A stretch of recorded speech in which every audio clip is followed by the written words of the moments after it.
Previously on Eugene's A Traveling Drummer's Diary. Sick on the first day of the tour? Well done indeed. Eugene the touring nutritionist, his cold medicine. Now it's time for me to show you around our home away from home, the nightliner. Pee like a girl. The driver is not your mom. Respect these rules or die in torment. Hello everyone, I'm Eugene and welcome back to another episode of the Traveling Drummer's Diary saga. With this video, we continue the adventures on the road of the Vienna main leg of the Vital Remains EU tour in 2016. Next stop, gig number 3, Warsaw, Poland.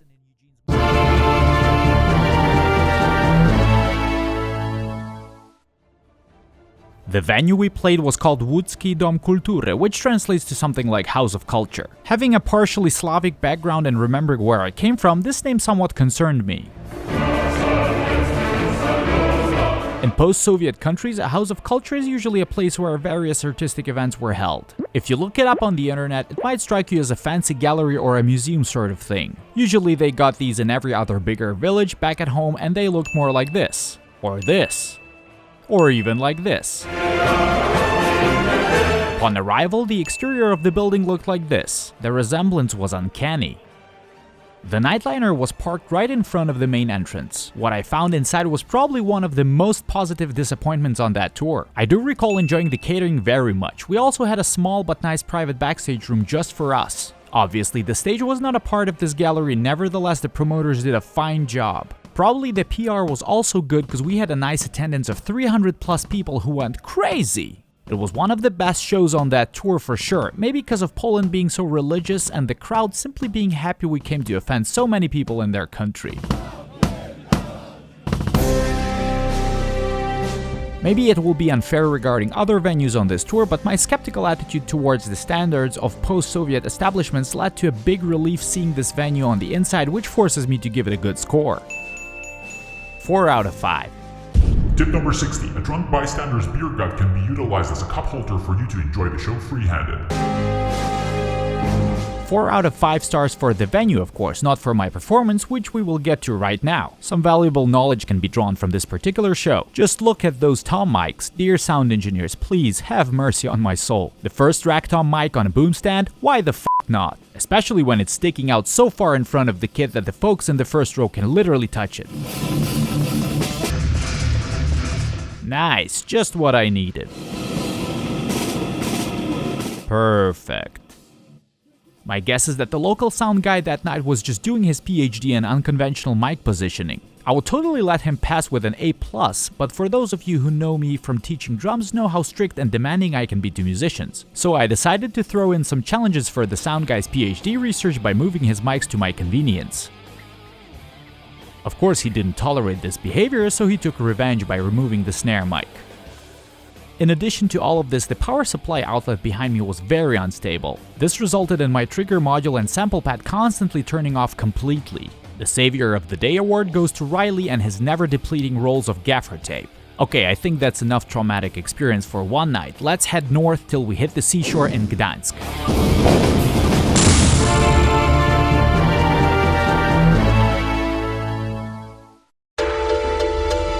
Next day morning, I have managed to acquire a flashlight. You either adapt to the dark or conquer it with technology. Obviously, this made it a bit easier to move around in the dark nightliner. The B90 venue in Gdansk is located in a sort of a shipyard. The location itself would probably be a cool choice to shoot a metal video clip or for some squatters to party. The very first practice room I had back in mid-2000s was looking similar to this, so I was skeptical.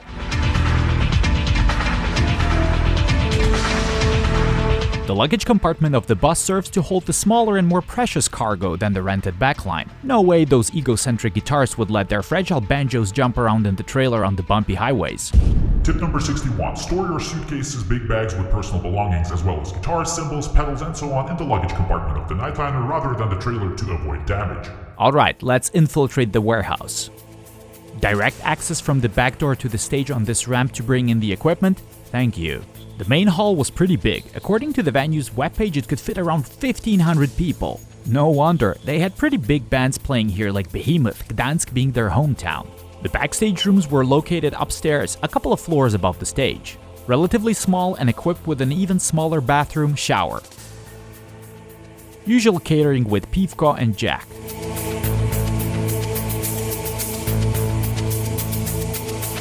Olsztyn was close, that's where Peter was born, so he drove all the way here. It was super cool to meet one of my death metal heroes at a show where he didn't actually perform.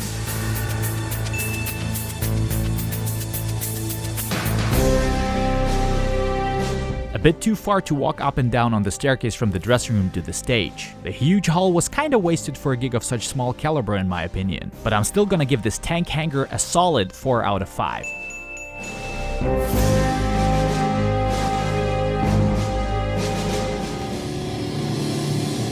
As for my performance, I recall it was the best one so far and one of the best gigs on this tour. Felt comfortable. Next stop, Rude Boy Club in Bielsko-Biała, Poland.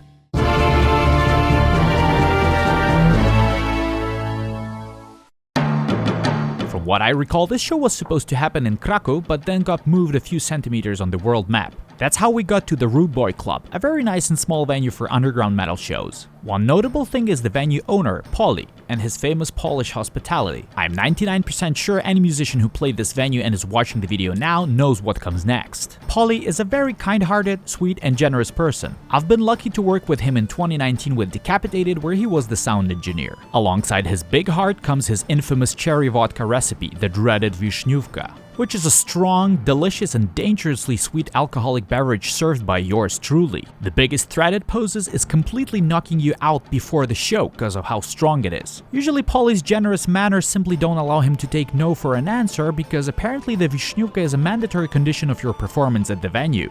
Since there's no avoiding degustation as a responsible performing artist. Tip number 62, Rude Boy Club Wiśniówka only after the show. According to some info I dug up on the net, the club is able to host around 500 guests. The stage itself is rather small for 2 backlines. There was an even smaller backstage for the headlining act. The rest of the bands were hanging out in these booths. For catering, I remember we had to order something from the menu to be delivered to the venue later. Good morning. Just stuffing my face, which is what I do best. Really? So the soup, it's like chicken? Or paper. Okay, I'll eat that too.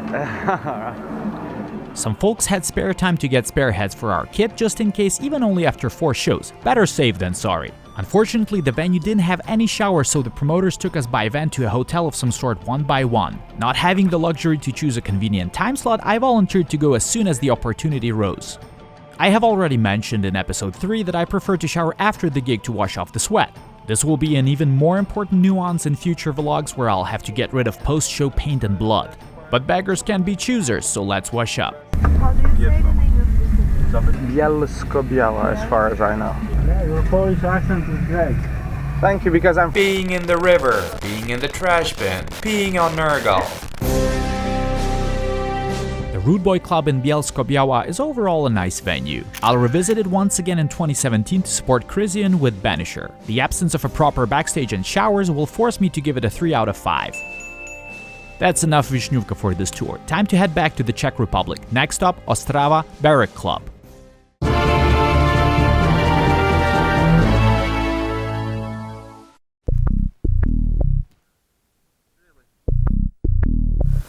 Hey, careful, dude.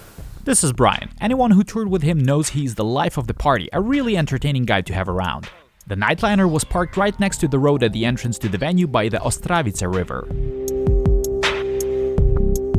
Tip number 63, look to your right, now look to your left. No cars? Okay, you can pass, kid. There was no time for sightseeing now, but there will be future vlogs about doing that on tour, so stay tuned. Let's take a look inside these barracks. Affirmative. An elevator right at the entrance is usually a good sign, but don't let it mislead you. This one is pretty useless because it's way too small to fit oversized backline in there to carry it upstairs. Cardio it is. The venue can apparently fit around 200 guests, it has a bar in the far end. A separate section of the room to the left of the stage with merged to trade in some relative silence. The stage itself was a tad bigger than the previous night. Right next to it, a small staircase leading to the backstage room, which is nothing special. Nice and cozy, has a small bathroom with shower and a broken lock. I'll play here almost 3 years later in 2019 and I recall this lock was still broken. Typical deli tray and refreshing beverages chilling in the fridge. I think starting from this day on tour it was requested of the promoters to label every shelf in the fridge by band. Tip number 64, label catering on tour, no misunderstandings. No bad blood at all, just remember. Stealing is bad. What's up, Scotty? Beer here. At the end of the night, the band that's left with the most stuff is the pussiest band. Exactly. Once again, we had to order something from a restaurant to be delivered to the venue. Had some chicken with rice. Nothing else to report here, so let's rate these barracks. Honestly, it's far from being one of my favorite places, but not too much to complain here about. 3 out of 5. Decent. Next up, Vienna, Viper Room.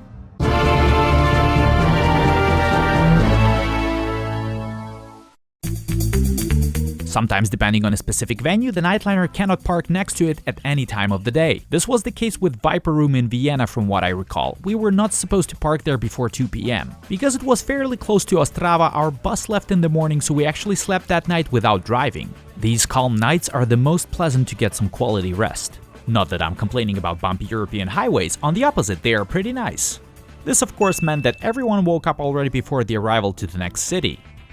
As I already mentioned before, I'm currently residing in Vienna and I have been to the Viper Room many times. I actually really dig it, always had a good time hanging out here with friends or performing with a band. As infamous as the Bielsko Rude Boy Club is with its Vishnovka, so is the Viper Room with its stairs. Many metal venues are located underground, so it's a pretty common thing.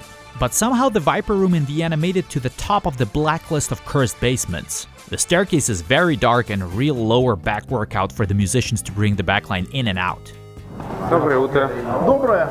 Other than that, the place itself is very atmospheric in the shape of some sort of a tunnel. Sound-wise, of course far from being the best. My family was visiting Vienna at this time, so I had the chance to meet up with them. I also dumped part of my gear here, including my snare, kick pad, to free up some space for the flight to Spain later. Instead of venue catering, I went home to eat something nice and get fresh clothes. It'd be stupid of me not to do this. Tip number 65. If your hometown is on the tour map, stopping by for some comfort is always a good choice. The stage in the Viper Room is very small. Fitting 2 kids is a struggle. A very small dressing room behind the stage upstairs for the headliner only, of course.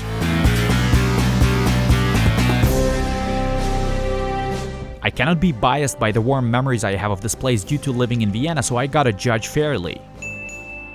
This is a 2 out of 5. Let's head to Slovenia next, Ljubljana.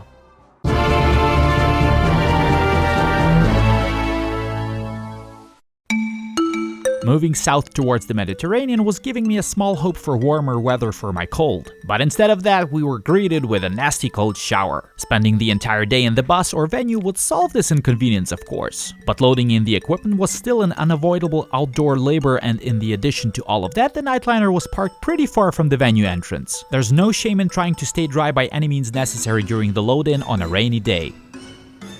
Tip number 66. Not all heroes wear capes, some of them wear waterproof trash bags. With the capacity of roughly 150 to 200 visitors, the Orto Bar in Ljubljana is a mid-class metal venue.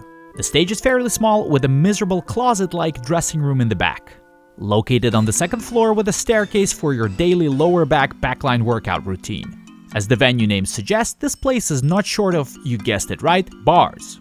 One closer to the stage so that the fans can hopelessly order drinks screaming in chaos and confusion, and the other one further in the back where the bands have catering. Once again, we had to order something from a restaurant menu to be brought to the club. But I, always seeking perfection, rose the bar of touring nutritionism to a whole new level, satisfying my cravings and eliminating any threat of binge eating for the near future. It's nothing too fancy, but not as terrible as some basement-level venues. This is a 3 out of 5. With Slovenia, we're gonna conclude part 2 of the Vital Remains EU-Mexican tour in 2016, and next time we're gonna continue heading south to Italy for some great food and sightseeing in Rome. Stay tuned for part 3 of this chapter and see you very soon. Eugene, out.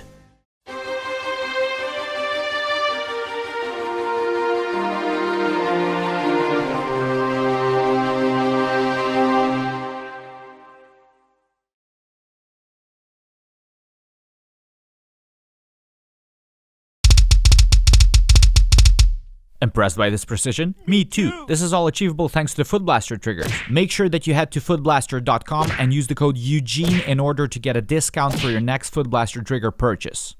Or even like this. Upon arrival, the exterior of the building looked like this. The resemblance was uncanny. The nightliner was parked right in front of the main entrance. What I found inside was probably one of the most positive